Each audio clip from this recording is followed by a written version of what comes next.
नमस्कार, कल्पना नेप्लिज किचनमा हजुरहरूलाई स्वागत छ। म आज हजुरहरूको सामु मासको बटुक बनाएर देखाउँछु। बारा अथवा मासको बटुक यो टमाटरको चटनीसँग अथवा हजुरले यत्तिकै पनि सजिलोसँग बनाएर खान सक्नुहुन्छ। यसलाई खाजाको रूपमा अथवा हजुरलाई जहिले इच्छा लाग्छ त्यहिले बनाएर खान सक्नुहुन्छ। यसको लागि मैले 1 कप मासको दाल भिजाउन राखेकी थिएँ 4-5 घण्टासम्म। मैले बोक्रा फालेको मासको दाल लिएकी छु, तर हजुरले बोक्रा भएको मासको दाल लिनुभएको छ भने पनि राम्रोसँग भिजाएर मिस्नु भयो भने सजिलैसँग बोक्रा फाल्न सकिन्छ। यसलाई अब पिन्नुपर्छ। पिन्नको लागि पानी एकदमै कम हालेर पिन्नु होला, जसले गर्दाखेरि पिठो अलि धेरै गिलो बन्दैन। अलि खस्रो खस्रो बनाएर पिन्नुपर्छ।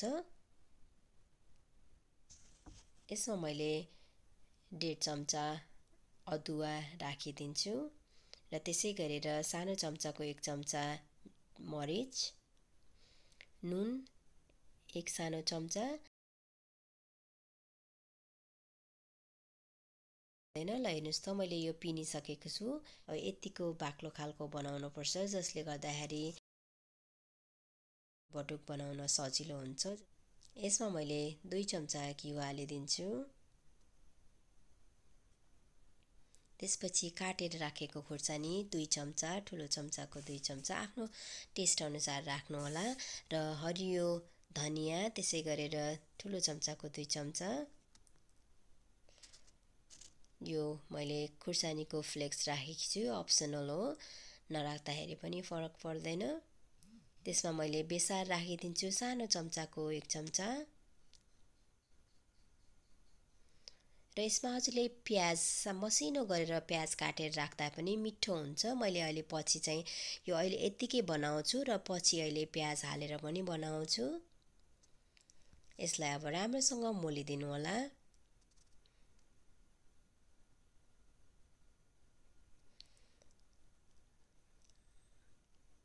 हेर्नुहोस् त यतिको कन्सिस्टेन्सी भयो भने हाल्नलाई सजिलो हुन्छ। मैले तेल पनि तताउन राखिसकेकी छु र यहाँ पानी लिएकी छु। हातमा यसरी पानी लगाएर गोलो बनाउनु भयो भने सजिलो हुन्छ। यसरी हेर्नुहोस् त गोलो बनाउनु होला र औँलाको सहायताले यसरी थिच्नु भयो भने बिचमा प्वाल बन्छ अनि तताएको तेलमा यसरी हालिदिन्छु। यो चाहिँ मधुरो आगोमा बनाउनु होला, जसले गर्दाखेरि भित्रसम्म राम्रोसँग पाक्छ, नत्र भए फेरि बाहिर पाक्ने भित्र नकाँचो हुने हुन्छ। यसरी दुवैपट्टि अलिअलि थोरै रातो रातो देखिँदासम्म पकाउनु होला। यदि हजुरले मेरो च्यानललाई सब्सक्राइब गरिसक्नु भएको छैन भने अवश्य पनि गर्नुहोला र सँगैको बेल आइकनलाई पनि थिच्न नभुल्नुहोला, जसले गर्दाखेरि मैले राखेको अरू भिडियोहरूको नोटिफिकेसन हजुरलाई आउँछ। यो मासको दालबाट बनेको हुँदाखेरि यसमा हजुरको शरीरलाई चाहिने धेरै पौष्टिक तत्त्वहरू पनि पाइन्छ। यसमा फाइबर, पोटासियम, धेरै प्रोटिन पाइन्छ, जसले गर्दाखेरि शरीरलाई एकदम राम्रो हुन्छ। हेर्नुहोस् त यो दुवै साइडमा अलिअलि रातो भएर पाकेको छ।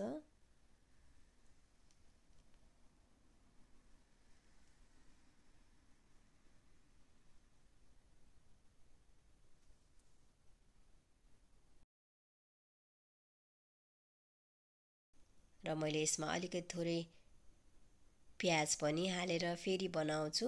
यसरी पनि ट्राई गर्नुहोला, प्याज हालेर मिठो हुन्छ।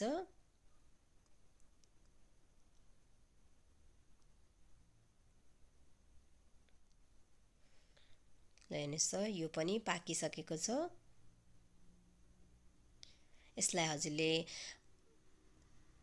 हजुरले पिरो चटनीसँग खान पनि सक्नुहुन्छ अथवा यत्तिकै पनि खान सक्नुहुन्छ।